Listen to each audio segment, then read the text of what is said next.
Hi guys, my name is Peyton, and welcome to the channel.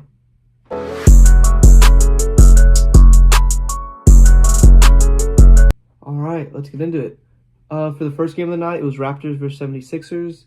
I thought Scotty Barnes had a really good bounce-back game offensively. Thought he showed a ton of flashes. He played really good.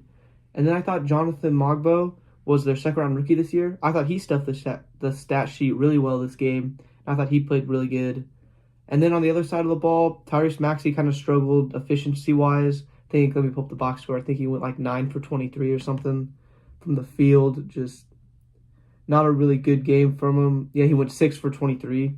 It's not really a good game for a guy like Tyrese Maxey, who with Joel Embiid out, they kind of need him to step up into that role. But other than that, I thought the Kelly Oubre's looked really good through 2 games so far, which is really good for a team that, why they have a lot of people out with injuries right now or not really playing, they kind of need someone else to step up. So that's kind of good to see.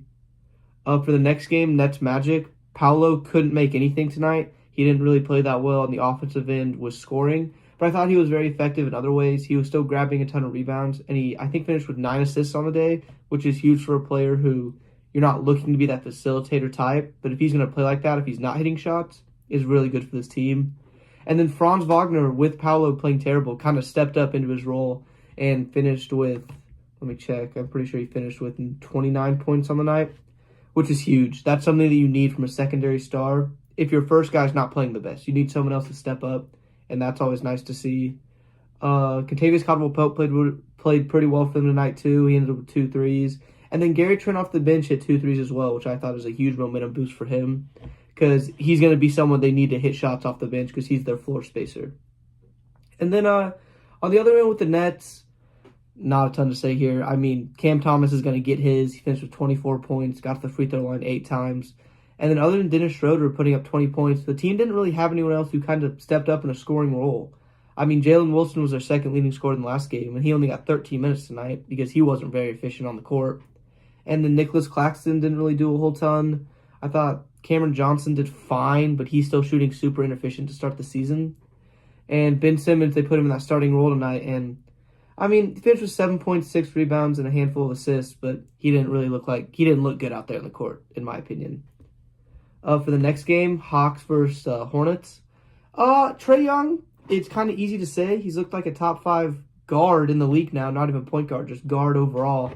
And he probably got the player of the day today. I thought he had the best game individually. Almost had a 40-point triple-double. I mean, 38 points, 8 rebounds, and like 10 assists. That's huge. That's great to see from a player that you need to play that good on a team that needs him to step up and play every single night. And I also thought the addition of Dyson Daniels after the DeJounte Murray trade is a huge get. He's like the perfect complementary guard to put alongside Trae Young. He's going to be able to get a bunch of rebounds. He's going to facilitate really well. He's going to play great defense. An on-ball defense is huge. So I think that's really big for the Hawks to get another player like that who's going to play the DeJounte Murray role, but less on the scoring aspect that they needed DeJounte Murray to do. And then on the other end, I thought that the Hornets, LaMelo Ball scored the ball super efficiently all night, but then again, he had 10 turnovers and he ended up fouling out in like 28 minutes. If that's your star player, that's your franchise guy, you cannot have that type of numbers. And then on the other end, I thought Miles Bridges played really well. I thought Miles Bridges and Nick Richards both played that forward position super good. And if you can rely on them to be your 4 and 5, night in, night out, playing 30-plus minutes a game, and they're going to give you great stats like they did tonight, that's huge for a team that doesn't really have a whole lot of big man depth off the bench. Like, here, let me look. I know they brought in Grant Williams, but he's not really, he had a good game in the first game, but he did not play that well tonight. And that's about it, what I'm looking at now. If you're relying on Josh Green, who's more of a 2-3 to kind of move into that 4 position a little more, a small ball center is not really working this much in the league. So I don't really like that for him. And then I thought Trae Mann, I mean, he's that spark plug off the bench, kind of like I said in my last video. He's gonna get a lot of shots up, and they're relying on him to score. But if someone was just looking at the box score, you'd see he finished with, he got a handful of assists. He had 17 points. He was only -1 on the plus-minus. But he did go 6 for 19 from the field. He didn't really shoot it very efficiently. But that's kind of what they need him to do off the bench if he's getting 25 to 30 minutes a game.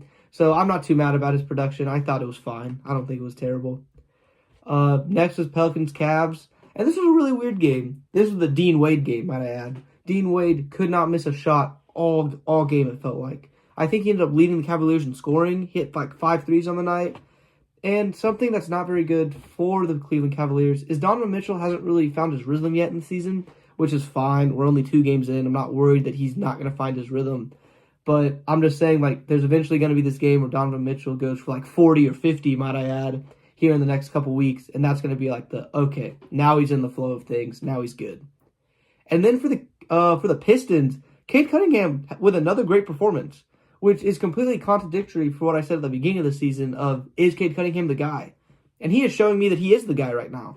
He's been the best player on the Pistons, and probably he's been a top 5 point guard in the league all season so far, even though it's only like 4 days. But he's played very well to start the season, which that's great to see if you're in the Pistons organization. I didn't think the bench and like new assets for the Pistons played as well in this game as they did last game versus the Pacers. But I still thought they didn't play terrible. Malik Beasley played pretty good. I think he was their second leading scorer on the day. That's great to see. And then when the Pistons shoot 41% from 3, you're going to win a lot of those games. It just kind of sucks that they played the Cleveland Cavaliers, who that defense is just so good inside that you can make, how many threes they end up making on the night? You can make 13 threes and shoot 40% from the field, and you're probably going to end up losing because your inside scoring is not going to be the best. But that's just a testament to how good the Cleveland Cavaliers big men are. For the next game, this was Pacers-Knicks, and this was a blowout. Oh, my goodness. Knicks have 4 players and 20 points. That's huge. Karl-Anthony Towns looked like the Karl-Anthony Towns that we know and love back at Minnesota. That's great to see. Ended with 21 points and 15 rebounds. That's huge. That's great to see. And then, on the other side of the ball, Tyrese Haliburton plays terrible. Again. This is back-to-back games for him where he just hasn't looked good. He didn't score tonight. Granted, he had 5 assists and only 1 turnover. But if he's going 0 for 8 from the field and 0 for 7 from 3, that's not good. You need your star player on your team to play really well. But on the one bright side for this team, Benedict Mathurin has looked amazing off the bench so far. He's played well again, had another 20-point per game. I just think him coming off the bench is that third star that they need. They just need Tyrese and Pascal to both put it together on the court. So whenever he comes off, he can like take some of the load off of them. Instead of having to play from behind for Tyrese Haliburton not doing anything. But I think that's an easy fix. I think they can get that done with, and they can be a force in the East this year. But Tyrese has to pick it up. He's played horrible. I'm looking at here for the next game. Grizzlies versus Rockets.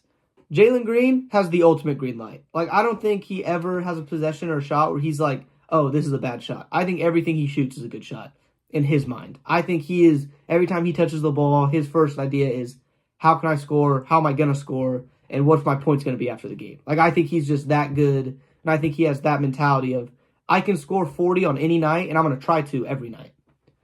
I also thought on their side that Jabari Smith and Alperen Sengun, which I didn't realize this watching the game, but they ended with 31 combined rebounds.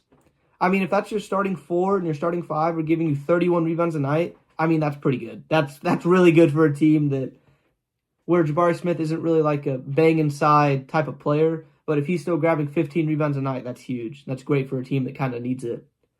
And then on the Grizzlies side, they just need their players back from injury. I mean, that's including Jaren Jackson Jr., who's one of the better defensive players in the league. G.G. Jackson had a breakout at the end of last season. He'd be a huge addition to this team to kind of help space the floor and be one of their scoring options. And then Luke Kennard not being out there, they're not really stretching the floor as well. I thought Desmond Bane played well tonight, but, I mean, when it's just him out there that can stretch the floor, that's not very good for a team. And then Vince Williams Jr. kind of played really well at the end of last season. I think started for the majority of their games after the All-Star break, and he hasn't played at all. So I just feel like there's a lot of their players that need to come back off injury before you can really assess how they're playing this year. But, I mean, John Morant, he finished with 24, and I don't think had a single assist tonight. Just didn't really kind of fit well with the players overall. But I'm not worried about the Grizzlies. I still think they're one of the best teams in the West. And then Zach Edey played like Zach Edey in college. I mean, he was getting to his shots, kind of like the little baby post hook or like lob catches, and then finished with 9 rebounds. I mean, that's what you're going to get with him. I don't think he's going to be a 20 and 10 guy like he was in college, but I think he can definitely, for his rookie year, be a 9 and 8 guy, 9 points, 8 rebounds, and a couple blocks, which I think is huge for a team. With Jaren Jackson Jr. being out, they kind of need to kind of fill a big man role, but not the big man role. For Bulls and Bucks, Kobe White had himself a day. Like, let me pull up the exact box score, but my goodness, did Kobe White look good. Finished with 35 points, hit 7 threes, shot the ball 12 for 20 from the field. Like, it looked like he could do no wrong out there. Had 4 steals on the night, which I didn't really realize he had 4 steals going in after the game. I kind of thought he was just kind of that offensive guy, but he's in the passing lanes. He's playing some good on-ball defense, and it's kind of showing right now. He's playing amazing basketball, which is really big for a team that needs someone else to step up for Zach LaVine if he's not having a good night, or Vucevic if he's not having a good night. But they ended up winning this game by double digits against the Bucks because Zach LaVine also had a great game, and Vucevic ended with a double-double. So if those 3 guys are hitting every night, I don't think the role players really need to do as much as what they have had to do in the past. I think they can hang with anybody if there's 3 scoring guys are all giving you 20-plus a game, which I don't think that's going to happen very often. But, I mean, if it happens like tonight and you beat one of the better teams in the East, that's a pretty good game.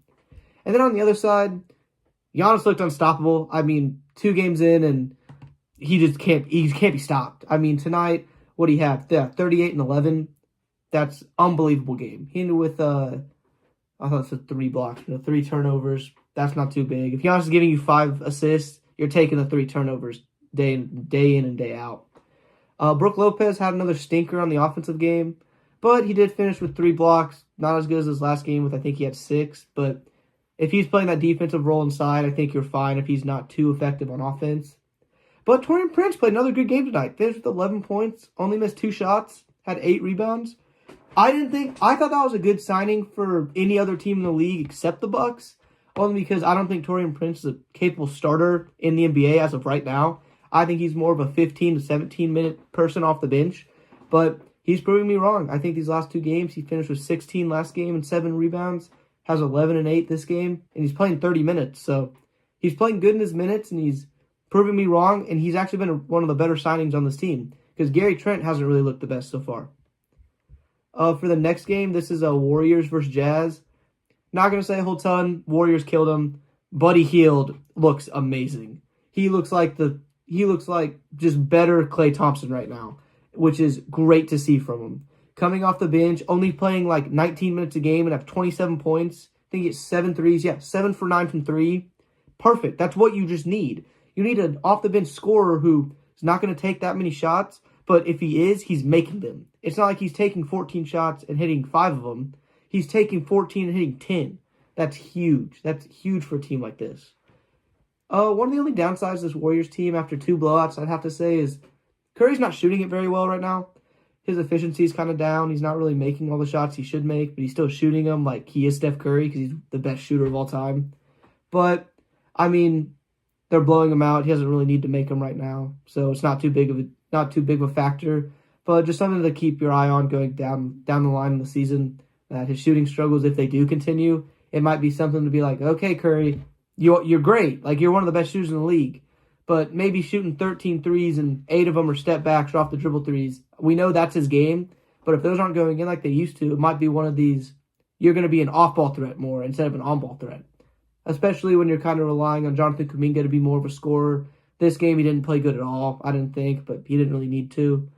But I don't know. I think the Curry shooting struggles have been bad right now. I don't think they'll last throughout the season, but definitely something to keep an eye on. And then the Jazz, nothing big here. No one played well. I'll just say that simply right here. I don't think anyone had a good game. And I'm just going to leave it at that. I don't really feel like talking about the Utah Jazz right now. I'm going to be honest. Oh, I will say Keontae George did have a better game tonight. He didn't have his biggest shooting struggles as he did the last game. He didn't go 3 for 18. He did finish fine, but they had 22 turnovers. You can't win a game with that many turnovers. It's simple. For the next game is Suns-Lakers. Anthony Davis plays great. Simple, easy. Austin Reeves' maturity and confidence has skyrocketed since last year, which is perfect to see for a team that needs him to take a bigger role. But, yeah, I think the Lakers didn't do terrible. I thought they played good tonight. They ended up beating the Suns by 7. That's like a good win. The Suns are a good team, and if the Lakers can go undefeated right now throughout the season 2-0, it's kind of a good sign for them going forward with 2 good wins under the belt. Timberwolves and Suns are 2 great teams in the West, so that's great to see them beating them early. But I thought Anthony Davis played well tonight. LeBron played good. Austin Reeves probably got my player of the game tonight just because of his maturity level, and he was kind of the reason they won the game, even though Anthony Davis did have 35 points. And then on the Phoenix side, Kevin Durant. It's pretty simple to say. I thought Devin Booker played more like himself this game because he wasn't in foul trouble for the entire first half, but he didn't really shoot it very efficiently. But Devin Booker's fine. I'm not worried about him. And I thought Ryan Dunn's looking like the steal of the draft right now. I mean, we all knew how good of a defender he was coming out of college from Virginia. And the question mark was just how good is he on the offensive end? And for a Suns team who doesn't have a lot of defenders and they need someone to be a point of attack defender, getting him to be that guy and then he comes out and hits 3 threes in 14 minutes, like he's proving why he was such a good player at Virginia, and he's proving that in the league right now, which I think is huge for him. I was one of his biggest fans coming out of college, so I'm glad to see him playing really well right now for the Suns. And then final game of the night, Pelicans versus Blazers. I'm going to start with the Pelicans. Actually, no, I'm going to start with the Blazers to start off. Jeremy Grant plays great. I mean, he shot the ball super efficiently, finished the game with like 34 points. So that's great to see. I thought Anthony Simons also played really good, which is great to see. I mean, he's probably the best player on the team right now, the organization or front office would say. So it's nice to see him kind of getting to his spots, kind of hitting more shots tonight, which is awesome. And I also thought Scoot Henderson, even though he only had 15 instead of the 22 that he had in the first game, I thought he played miles better than last night. He wasn't forcing anything. He was hitting what the defense was giving him. And I thought he played amazing tonight. I thought he was one of the main reasons why they were going to win the game until Brandon Ingram inevitably hit the game winner, which it's nice to see Brandon Ingram kind of playing like his all-star self again, which is huge. And then with the DeJounte Murray injury, Jordan Hawkins played great off the bench. He kind of stepped up in that role, finished with the most points on the team with 24 points. And I thought Jordan Hawkins played perfect. I thought he can be that spark plug for the team off the bench that they need. So I'm super excited about the Pelicans team. I think they can be a force in the West. I think I had them projected to go 10th in the league, but I don't know. If they're getting production like this off the bench night in and night out from every one of their guys, I think they can easily be a certified playoff team. But there's just so much competition in the West. If you guys made it to the end of the video and you enjoy this type of content, feel free to leave a like and subscribe.